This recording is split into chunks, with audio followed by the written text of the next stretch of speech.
Pemirsa, krisis pangan dan energi menjadi salah satu bahasan utama pada konferensi tingkat tinggi KTT G20 di Bali. Pasalnya, negara-negara di dunia masih akan menghadapi krisis energi dan pangan dalam beberapa bulan ke depan, terutama negara-negara Eropa setelah adanya pembatasan pasokan gas oleh Rusia. Untuk membahasnya telah bergabung bersama kami pengamat hubungan internasional Universitas Indonesia, Susi Sudarman. Selamat malam, Bu Susi. Selamat malam, Ibu Fitri. Baik, Bu Susi, Rusia ini merupakan pemasok pangan dan energi. Sementara kita ketahui Ukraina menjadi jalur distribusi menuju Eropa. Perang di antara keduanya berdampak luar biasa terhadap ketahanan pangan dan juga energi global. Kalau isu geopolitik ini tidak kunjung selesai, menurut Anda bagaimana dunia bisa bergerak maju, Bu? Jadi sebetulnya di sini posisi unik Indonesia dan sangat berharga di mata dunia karena ternyata PBB tidak bisa cukup persuasif terhadap pertempuran yang terjadi. Jadi ini pertama kali dunia dikumpulkan untuk pertemuan G20 yang terdiri dari negara-negara yang berkecukupan untuk menyatakan bahwa krisis ini sebenarnya dipicu oleh sekelompok negara atau satu negara dan dua negara yang merasa sudah kuat dan mencoba menguji tatanan dunia. Padahal tatanan dunia itu menjadi rusak karena macam-macam krisis yang harus dialami oleh dunia. Nah, Indonesia mencoba persuasif sebagai negara tengah atau middle power dengan menimbang bahwa ada audience cost atau harga yang harus dibayar sebuah negara akan reputasinya dia. Ini adalah sebuah teori yang menyatakan bahwa sebuah negara yang memicu atau mengeskalasi krisis akhirnya bisa mundur gitu lah. Kita lihat dari Kherson, Rusia mundur dari Kherson setelah diadakannya G20. Jadi ini strategik, maksudnya yang dilakukan dia adalah mencoba mengurangi desakan dari dunia bahwa dia adalah pemicu krisis yang menguji ketahanan bangsa-bangsa di dunia, terutama bangsa-bangsa yang berpenghasilan rendah. Jadi jadi unik sekali gitu menurut saya sih. Oke, Bu Susi, dalam KTT G20 ini ada berbagai tekanan kepada Rusia untuk menghentikan perang, bahkan pasca pertemuan bilateral Amerika dan juga Tiongkok ini kedua negara sepakat mengecam ancaman nuklir yang dilakukan oleh Rusia. Apakah kondisi ini akan membuat isu ataupun kondisi geopolitik di Ukraina ini menjadi lebih reda atau seperti apa dampaknya? Kalau kita menggunakan teori HI, hubungan internasional, yang menyatakan ada quadratic cycle yang disalah maknakan oleh dua negara, yaitu Rusia dan Cina, yang banyak menimbulkan konflik ya, karena menantang world order atau tatanan dunia yang sudah direka sejak Perang Dunia Kedua. Lalu karena ada upaya persuasif yang cukup tegas dari pemerintah Indonesia yang ingin membantu mendamaikan karena itu sesuai dengan amanat konstitusi Indonesia, akhirnya masuklah elemen audience cost karena Indonesia bersahabat juga dengan Rusia dan bersahabat dengan Cina. Jadi mau tidak mau nasihat seorang kawan itu jauh lebih berharga daripada nasihat kelompok yang akan ditantang itu tatanannya. Jadi Indonesia dalam hal ini mempunyai posisi sangat strategis dan shaming atau mempermalukan di depan audiens negara-negara yang berkecukupan dan mencoba mengatasi krisis ini tentunya akan sangat dicatat oleh Rusia maupun Cina karena mereka tidak bisa mengisolasi diri dari pandangan-pandangan dunia tentang reputasi kedua negara tersebut ya. Oke, Indonesia artinya memiliki peran penting, namun kemudian juga harus bekerja keras menjembatani perbedaan yang sangat dalam di tengah kompleksnya situasi global saat ini. Nah, menurut Bu Susi, apakah kemudian KTT G20 ini akan bisa menciptakan jawaban atas krisis global yang tengah dialami dunia saat ini, terutama ketika berhadapan dengan krisis pangan dan juga energi? Nah, di sini akhirnya medan pertempuran lah yang menentukan.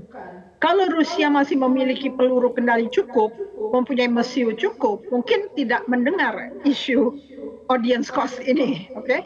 Tapi karena dia sendiri kesulitan, karena bagian-bagian dari persenjataannya itu membutuhkan teknologi barat juga, akhirnya dia memandang ini sudah saatnya dia melakukan mundur dari satu situasi yang sangat sulit untuk diatasi oleh Rusia sendiri. Artinya hal ini mungkin menjadi pemicu dari apa yang disebut frozen conflict atau konflik yang membeku, yaitu konflik yang tidak diakhiri oleh treaty dan suatu waktu nanti bisa muncul kembali kalau situasinya sudah berbeda. Nah sekarang situasi pertempuran mendikte Rusia harus mengatasi masalah-masalah yang potensi akan mempermalukan dia di dalam pertempurannya itu.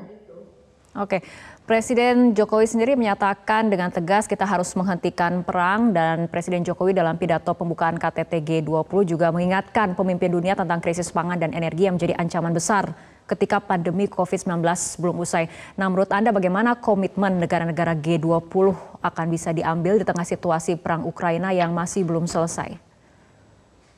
Jelas ada hasilnya kan? Ada hasilnya dalam artian ada 6 hasil yang akan dicapai oleh G20 ini, yaitu misalnya Financial Intermediary Fund untuk dana-dana untuk menciptakan spasi fiskal untuk negara-negara yang kurang berpenghasilan cukup ya. Lalu ada Asia Initiative Bali Declaration untuk transparansi dan pertukaran informasi perpajakan misalnya. Ada inisiatif Resilience and Sustainability Trust atau instrumen IMF untuk pinjaman dari realisasi Special Drawing Rights atau SDR untuk restrukturisasi utang negara yang berkebutuhan. Lalu ada upaya restrukturisasi utang Zambia dalam program Common Framework for Debt Treatment. Lalu ada juga laporan hasil kajian tentang Capital Adequacy Framework atau CAF untuk menjadi referensi bagi bank pembangunan multilateral. Ada program mekanisme transisi energi, Indonesian Energy Transition Mechanism Country Platform yang terdukung oleh Multilateral Development Bank atau bank pembangunan multilateral, badan usaha milik negara, filantropi dari berbagai pemangku kepentingan. Jadi ada isu-isu strategis yang menarik bagi negara-negara untuk berkolaborasi. Karena kolaborasi ini mengurangi kadar ketidakadilan dunia yang sebenarnya dirasakan oleh semua. Kalau dunia itu tidak adil, tentunya menimbulkan perpecahan dan peperangan.